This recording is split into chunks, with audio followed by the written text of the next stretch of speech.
Elite football teams have perfected a highly effective strategy.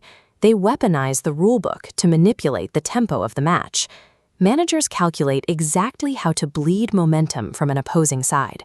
A slow substitution, a sudden cramp, a goalkeeper cradling the ball on the turf. These tactics are engineered to disrupt rhythm and kill off tight games. For decades, the only defense against this behavior was the referee, but the enforcement mechanism was subjective, relying on verbal warnings that rarely carried immediate consequences. This created a lopsided equation. Wasting 2 minutes of crucial clock time in a high-stakes match offered a massive tactical advantage. The absolute worst-case scenario was a yellow card in the 90th minute, a penalty players gladly accepted. Ahead of the expanded 48-team World Cup, the International Football Association Board, the governing body that writes the laws of the game, is tearing down this framework. They are no longer asking players to politely respect the flow of the match. They are rewriting the tactical incentive matrix so that stalling is mathematically punished. This overhaul is built on 4 strict pillars: fairness and integrity, safety and welfare, standards of conduct, and technological transparency. These pillars converge into a single operational mechanism. The IFAB is replacing the old model of the discretionary warning with the objective technical sanction. A technical sanction is an immediate, hard-coded punishment triggered by a specific action. It removes the referee's hesitation by explicitly linking an offense to a severe consequence. Instead of handing out arbitrary yellow cards, these new rules strike at a team's 2 most valuable assets: ball possession and numerical parity on the pitch. By converting subjective warnings into guaranteed, high-cost penalties, the IFAB ensures the mathematics of time wasting no longer make tactical sense. The historical 6-second rule for goalkeepers holding the ball was practically a myth, almost never enforced in elite play. The new regulations replace it with a strict 8-second limit. To remove ambiguity, the referee will execute a highly visible physical countdown, raising their hand to tick off the final 5 seconds. If the goalkeeper fails to release the ball in time, the penalty is severe. The opposing team is instantly awarded a corner kick. A corner kick is a premium scoring opportunity. It pulls center backs into the penalty box and creates immediate chaos in front of the net. This urgency extends to other dead balls. Referees can now apply a rigid 5-second countdown for throw-ins and goal kicks. Taking too long to restart the match results in a direct turnover, handing possession straight back to the opposition. This targets game state manipulation. A team protecting a 1-0 lead can no longer use a throw-in deep in their own half to bleed 60 seconds off the clock. The risk-reward ratio is entirely inverted.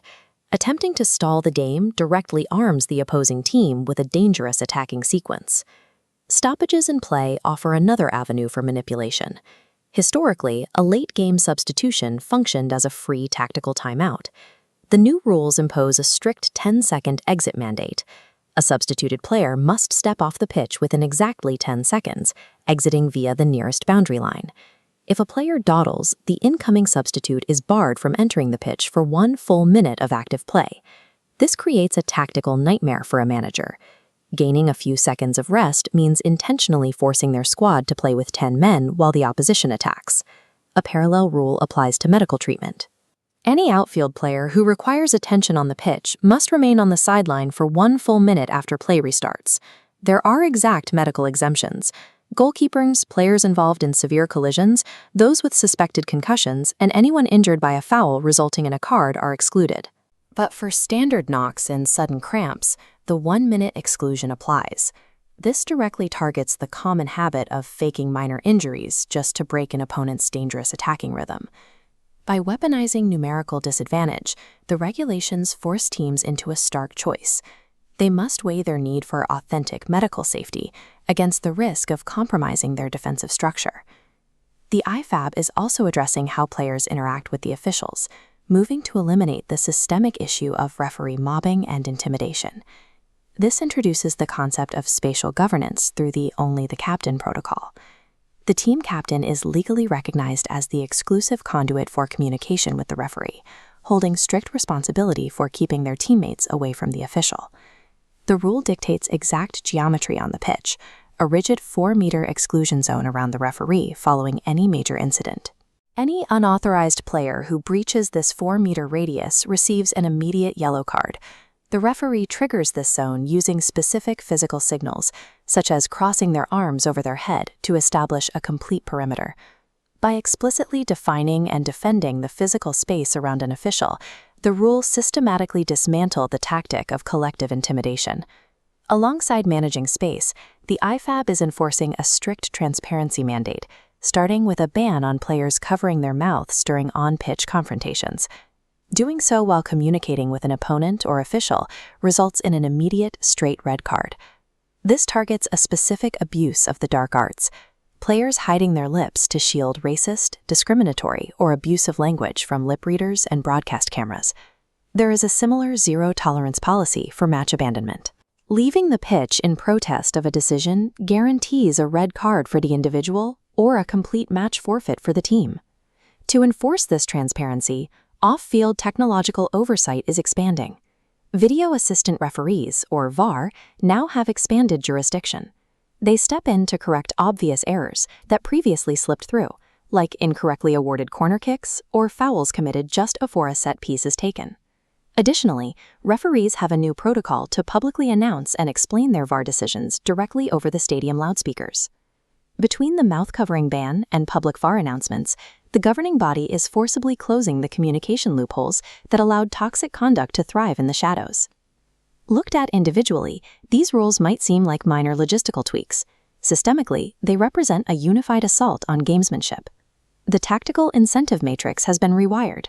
The mathematical value of time wasting is permanently inverted. A team protecting a narrow lead in the final minutes must execute a different defensive strategy, because stalling is heavily penalized with high-danger set pieces or crippling numerical disadvantages. This pairs exactly with the introduction of the additional permanent concussion substitution, which ensures authentic medical welfare is prioritized over tactical limits. But there is an ultimate caveat to this entire system. Technical sanctions only work if human referees enforce them on the pitch without hesitation. The real test comes down to human courage. Will an elite official actually award a corner kick in the 90th minute of a World Cup knockout match over an 8-second violation? The architecture for a faster, fairer, and more transparent game has been successfully engineered on paper. The success of the 2026 World Cup relies entirely on whether the sport is ready to enforce systemic integrity, leaving the traditional dark arts behind.